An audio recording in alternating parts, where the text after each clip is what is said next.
सगळ्यांना जय ज्योती, जय सावित्री, जय भीम। सर्वात आधी मी आयोजकांचे खरोखर मनपूर्वक खूप खूप आभार मानते।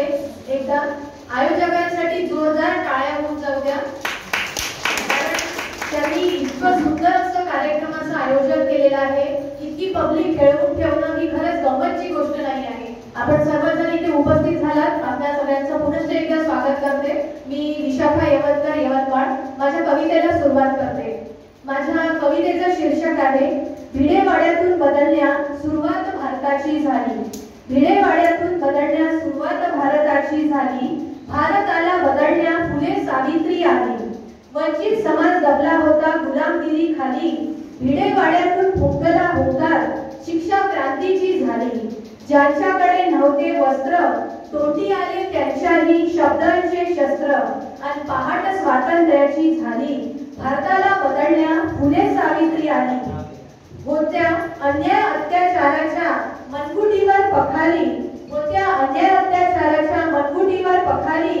गुलामगिरीतून सोडविण्या माझी सावित्री वाघीण आली। दबला होता समाज सगळा, भुरसटलेल्या अंधश्रद्धा आणि रूढीखाली। पहाट नव्या क्रांतीची झाली। भिडेवाड्यातून बदलण्या सुरुवात भारताची झाली। भारताला बदलण्या फुले सावित्री आली।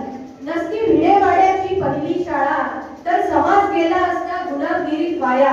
माझ्या फुले सावित्रीने रचला शिक्षणाचा पाया, आणि स्त्रियांच्या विकासाची सुरुवात झाली।